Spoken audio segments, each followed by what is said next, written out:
এরপরে প্রশ্ন হলো, জন্মদিন, বিবাহ বার্ষিকী বা নিজেদের কোনো পারিবারিক খুশির জন্য যদি ঘরোয়াভাবে কোনো প্রকার গান বাজনা ছাড়া নিজেরা কেটে মজা করি তাহলে কি গুনাহ হবে? যে কোনো সাধারণ খুশির জন্য আপনি ঘরোয়াভাবে কোনো কিছু খাইলেন, সেটা তো ইসলামে নিষেধ না, নাজায়েজ না। কিন্তু জন্মদিবস, এটার কালচারটা বিশেষ করে এটা তো অমুসলিমদের থেকে আসছে ভাইরা। আপনারা জেনে অবাক হবেন, এটা আসছে পেগানদের থেকে, প্রকৃতি পূজারী থেকে। প্রকৃতি পূজারীরা তারা মনে করে মানুষের জন্মের দিনটা, বছরের জন্ম বার্ষিকীটা উদযাপন করলে তার সুখ হয়, শান্তিতে থাকে। এই যে মোমবাতি চালান, কেক কাটেন, এগুলো সবগুলোর সাথে বিশেষ বিশেষ বিশ্বাসের সম্পর্ক আছে। এগুলো এমনি এমনি আসে নাই। একসময় খ্রিস্টানরা পর্যন্ত জন্মদিবস উদযাপন করতো না, তারা মনে করতো এটা পেগান প্রকৃতি পূজারীদের, যার কারণে এটা খারাপ।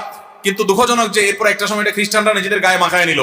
কিন্তু দুঃখজনক যে মুহাম্মদ সাল্লাল্লাহু আলাইহি ওয়াসাল্লামের উম্মতরাও এটাকে নিজেদের কালচার বানিয়ে নিয়েছে। ভালো করে শুনে রাখবেন, জন্মদিবস উদযাপন এটা মনে করতেছেন এটা আর কি এমন হারাম কিছু তো আর করি নাই।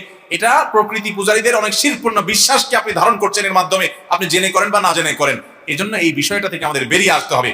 মুসলমান জন্মদিবস, মৃত্যু দিবস, এরকম দিবস কেন্দ্রিক আনুষ্ঠানিকতা, এগুলোর পিছনে সে ডুববে না। বিশেষ করে যখন সেখানে বিজাতীয় সংস্কৃতি থাকবে, মুসলমান নিজস্ব সংস্কৃতি আছে। নবীজি বলেছেন, মান তাশাব্বাহা বিকওমিন ফাহুয়া মিনহুম।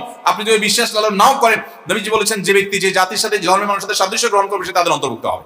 বিধা বেঁচে থাকবো তো ইনশাআল্লাহ।